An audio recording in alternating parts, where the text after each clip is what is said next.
Dicen que el cuerpo no miente, y el de Cleopatra Sebobunov contaba una historia que ningún escriba se atrevió a registrar.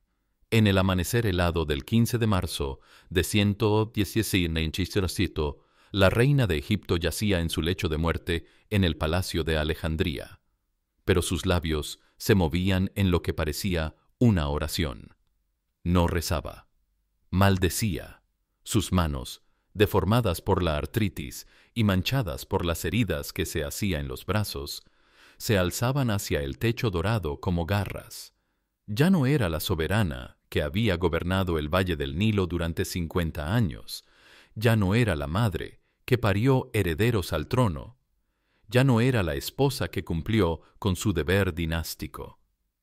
Era solo una mujer rota pronunciando una sentencia. Que la sangre de los Ptolomeos se seque como el río en tiempos de sequía, que sus vientres sean estériles y sus tronos vacíos. A su lado, los sacerdotes de Isis guardaban silencio. Sabían que no era delirio de moribunda. Era la profecía de una mujer que había visto lo que puede hacer una corona cuando se alimenta de sangre familiar. Que había sido hija, hermana, esposa y madre de reyes. Que había dormido con su hermano por obligación, y después, en el acto más antinatural que los dioses podían imaginar, había sido obligada a casarse con su propio hijo. Su cuerpo había sido territorio de conquista, laboratorio de experimentos dinásticos. Y ahora, en la hora final, era el pergamino donde se escribía la maldición de toda una estirpe. Cleopatra II cerró los ojos y murió como había vivido, cumpliendo con un destino que nunca eligió. Pero su historia no terminó ahí. Terminó 30 años después, cuando el último Ptolomeo se suicidó con una serpiente y Roma se tragó a Egipto como el Nilo se traga a los ahogados.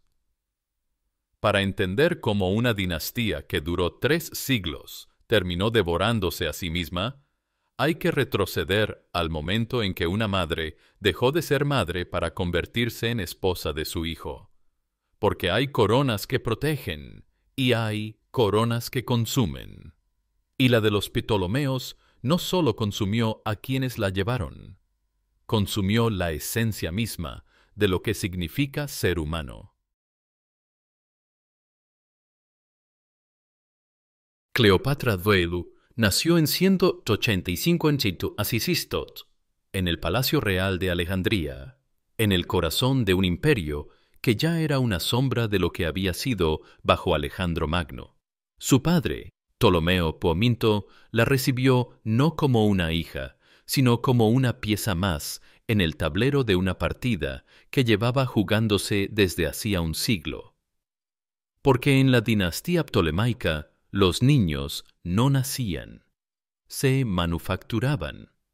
Cada matrimonio era un experimento genético, cada embarazo una inversión política, cada cuna una fábrica de futuros soberanos diseñados para mantener la sangre pura y el trono en familia.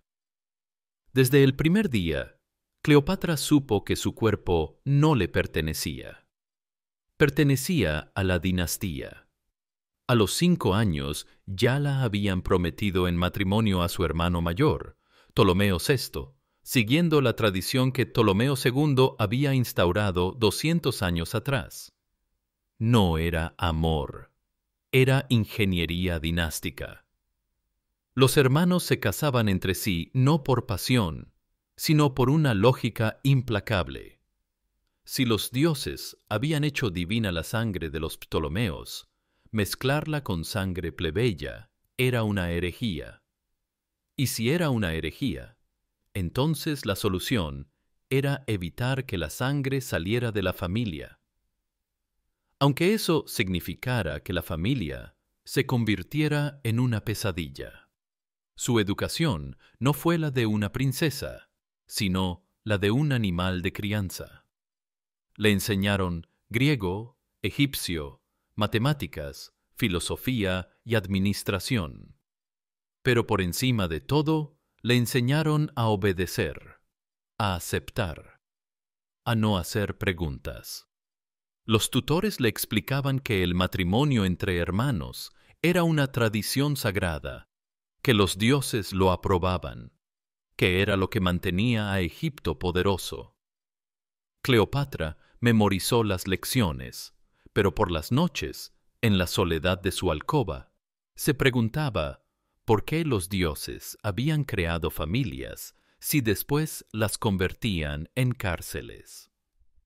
Cuando cumplió 18 años, el momento llegó.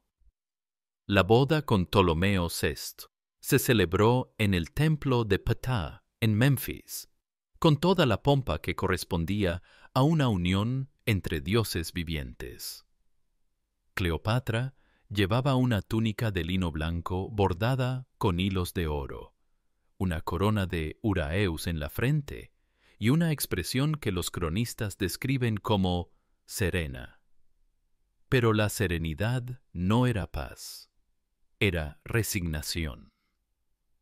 Porque cuando una mujer se casa con su hermano no por amor, sino por decreto, cuando entra en el lecho nupcial, sabiendo que está perpetuando una maldición, cuando abre las piernas para recibir no a un esposo, sino a un co-conspirador en la destrucción de su propia humanidad, la serenidad es solo otra palabra para la muerte en vida.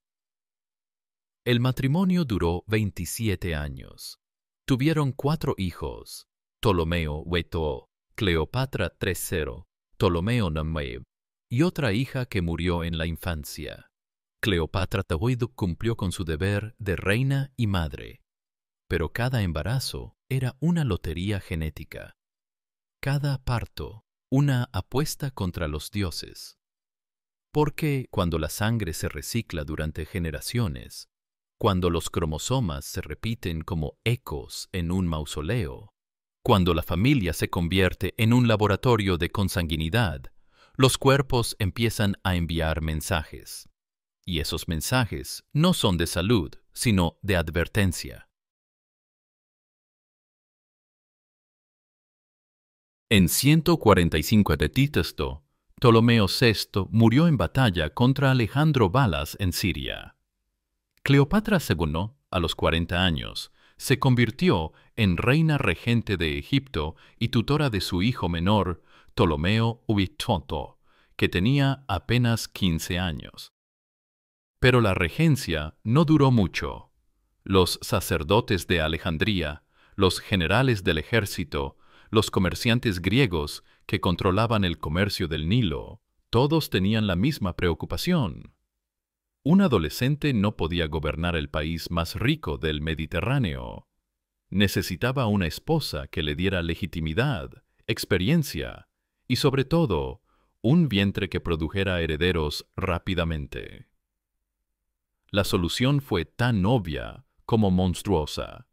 Cleopatra II, que ya había demostrado su fertilidad y su capacidad política, se casaría con su propio hijo. No era una idea nueva. Los Ptolomeos habían flirteado con el incesto madre-hijo en el pasado, siempre justificándolo como una medida temporal, siempre presentándolo como un sacrificio por el bien del reino. Pero esta vez era diferente. Esta vez no había hermanos disponibles, no había primos cercanos, no había alternativas dinásticas. Era su hijo o la anarquía. Cleopatra II se negó. Durante meses, rechazó la propuesta con una firmeza que sorprendió a la corte. Pero los argumentos se multiplicaban como las plagas del Nilo. Egipto estaba rodeado de enemigos. Roma presionaba desde el oeste, los seleucidas amenazaban desde el este, los nubios se rebelaban en el sur. La única forma de mantener la independencia era presentar un frente unido, una dinastía sólida, una sucesión asegurada. Y la única forma de asegurar la sucesión era que la reina madre se convirtiera en la esposa del rey hijo. La presión no venía solo de los políticos. Los sacerdotes de Isis, que habían bendecido su matrimonio con Ptolomeo VI, ahora le decían que los dioses exigían este nuevo sacrificio. Los astrólogos de la corte interpretaban los eclipses como señales de que el cielo apoyaba la unión. Los médicos griegos explicaban que la sangre de los Ptolomeos era tan divina que sólo podía mantenerse pura mediante la endogamia más estricta. Incluso las mujeres de la corte, que habían vivido bajo el mismo sistema, la instaban a ceder. «Es por Egipto», le decían. «Es por la dinastía. Es por tus otros hijos». Pero Cleopatra II sabía que no era por Egipto. Era por un sistema que había convertido a los seres humanos en ganado de cría, donde las madres eran reproductoras y los hijos instrumentos de poder, donde los sentimientos naturales eran obstáculos para la política, donde el amor maternal era una debilidad que había que vencer. Su cuerpo, que había parido a Ptolomeo Feidón, ahora era visto como el único vientre capaz de darle herederos. Su experiencia, que había adquirido durante décadas de gobierno, ahora se justificaba como la razón para convertirla en su esposa. Su resistencia, que brotaba de un instinto humano primordial, ahora era catalogada como egoísmo. La ceremonia se celebró en el templo de Serapis en 144 a.C. Cleopatra II tenía 41 años. Ptolomeo Eto, 16. Ella llevaba el mismo vestido que había usado en su boda con Ptolomeo VI, porque la ironía era parte del castigo. Él estaba más nervioso que ella, porque aunque la política lo había preparado para gobernar, nada lo había preparado para casarse con su madre. Los invitados asistieron en silencio, como si estuvieran presenciando un funeral, porque en cierto modo lo era. Era el funeral de lo que quedaba de humanidad en la dinastía ptolemaica. Los sacerdotes recitaron las fórmulas de siempre, pero las palabras sonaban diferentes. Cuando bendijeron la unión para la continuidad del linaje sagrado, todos sabían que estaban bendiciendo una aberración. Cuando pidieron a los dioses que hicieran fructífero el matrimonio, todos sabían que estaban pidiendo que una madre embarazara de su hijo. Cuando declararon a Cleopatra II reina y esposa, todos sabían que estaban declarando el fin de las categorías humanas básicas: madre y esposa, hijo y marido, familia y dinastía. Todo se confundía en una masa de carne, sangre y ambición que ya no tenía nombre. La noche de bodas fue el momento más oscuro en la historia de una dinastía que había normalizado lo anormal durante siglos. Cleopatra II entró en la alcoba real sabiendo que estaba cruzando una línea que los dioses habían trazado en los cimientos del mundo. Ptolomeo Feidón la esperaba con la misma mezcla de terror y deber que ella sentía. Ninguno de los dos quería estar ahí. Ninguno de los dos podía evitarlo. Porque cuando el poder se convierte en el único valor, cuando la dinastía se vuelve más importante que la familia, cuando la corona pesa más que la conciencia, entonces hasta los actos más antinaturales se vuelven inevitables. Lo que ocurrió en esa alcoba no fue amor, no fue pasión, no fue siquiera lujuria. Fue el cumplimiento mecánico de un deber que había matado todo lo humano en ambos. Cleopatra II se entregó a su hijo como una sacrificada a los dioses. Ptolomeo Feidón tomó a su madre como un instrumento de su propia supervivencia política.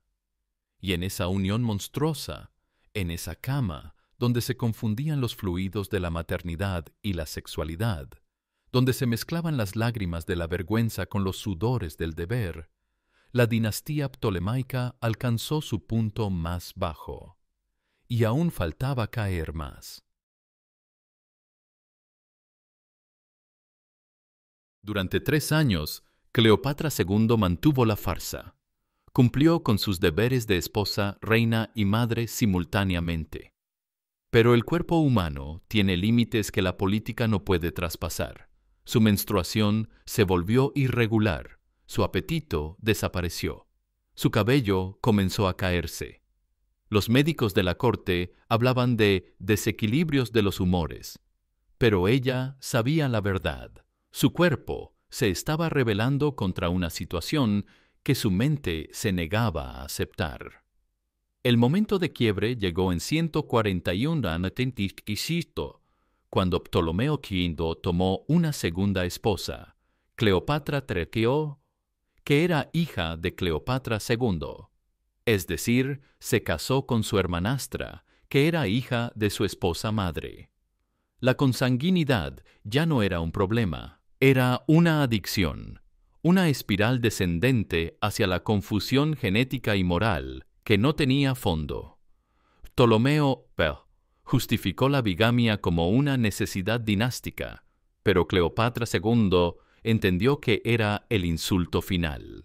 No bastaba con que fuera su esposa madre, ahora tenía que compartir el lecho con su propia hija. Esa noche, Cleopatra II salió de palacio y se dirigió al templo de Isis. Allí, frente a la estatua de la diosa madre, se quitó la corona, se cortó el cabello, se desgarró las vestiduras y gritó hasta quedarse sin voz. No estaba rezando. Estaba rompiendo el hechizo. Estaba rechazando el papel que le habían asignado. Estaba eligiendo ser humana por primera vez en su vida, aunque eso significara dejar de ser reina. Al día siguiente, Alejandría despertó con una noticia que nadie esperaba. Cleopatra II había declarado la guerra a su hijo esposo. No era una guerra política, era una guerra existencial. Una madre que se rebelaba contra el sistema que había convertido a sus hijos en sus maridos, que había transformado su vientre en una fábrica de consanguinidad, que había hecho de su cuerpo un laboratorio de experimentos dinásticos. Cleopatra II había elegido la revolución antes que la resignación, y Egipto ardería en consecuencia. Lo que siguió fue una guerra civil que duró 15 años y convirtió a Egipto en un campo de batalla entre dos conceptos de humanidad. De un lado, Ptolomeo V, respaldado por la corte, el ejército y los sacerdotes, defendía el derecho divino de los reyes a hacer lo que fuera necesario para mantener el poder. Del otro, Cleopatra II, apoyada por los alejandrinos, los intelectuales griegos y una parte de la población egipcia, luchaba por el derecho humano a decir no al sistema que los devoraba. La guerra no fue solo militar, fue cultural, religiosa, filosófica. Ptolomeo V mandó quemar las bibliotecas donde se guardaban los textos que cuestionaban el incesto real.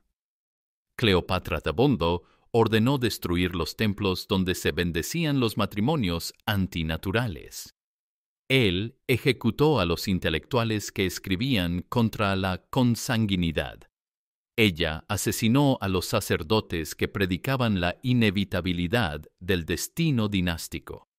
Alejandría se convirtió en una ciudad dividida, donde las familias se enfrentaban entre sí según apoyaran a la madre o al hijo. La ironía más cruel era que ambos bandos estaban destruyendo lo que decían defender. Ptolomeo V, que luchaba por preservar la dinastía, estaba arruinando el país que la dinastía gobernaba. Cleopatra II, que luchaba por preservar la humanidad, estaba matando a los humanos que la apoyaban. Egipto se desangró durante una década y media, mientras Roma miraba desde lejos y esperaba el momento de intervenir, porque cuando una civilización se devora a sí misma, siempre hay otra civilización esperando para ocupar su lugar. El final llegó en 124 a.C., cuando Cleopatra II, exhausta y envejecida, aceptó un compromiso. Volvería a ser reina, pero no esposa. Compartiría el poder con Ptolomeo Taíno, pero no el lecho. Mantendría su título, pero no su dignidad. Era una victoria pírrica para ambos. Él había ganado la guerra, pero había perdido un reino. Ella había perdido la guerra, pero había ganado su alma. Egipto quedó arruinado, la dinastía debilitada, y Roma más cerca que nunca de convertir el Valle del Nilo en una provincia. Cleopatra Duedo murió en 116 a.C., después de 70 años de vida y 50 de reinado. Sus últimas palabras, según los cronistas, fueron: «He parido reyes, he sido reina, he sido madre y esposa, pero nunca he sido yo misma». Su cuerpo fue momificado según la tradición faraónica, pero su tumba nunca fue encontrada. Algunos dicen que Ptolomeo Boeito la hizo enterrar en secreto, avergonzado de lo que había hecho. Otros creen que ella misma había ordenado que su sepultura se mantuviera oculta, para que nadie pudiera profanar los restos de una mujer que había sido profanada en vida. La maldición que pronunció en su lecho de muerte se cumplió con precisión quirúrgica. Ptolomeo Shitotomapihi murió sin herederos varones legítimos. Sus sucesores se mataron entre sí en una espiral de violencia fratricida que hizo que la guerra civil anterior pareciera un juego de niños. La dinastía ptolemaica, que había durado 300 años, se extinguió en menos de un siglo. Y cuando la última Cleopatra, la séptima de su nombre, se suicidó con una serpiente en 30 Mitistesto, Roma heredó un Egipto que ya no era una civilización, sino una carcasa.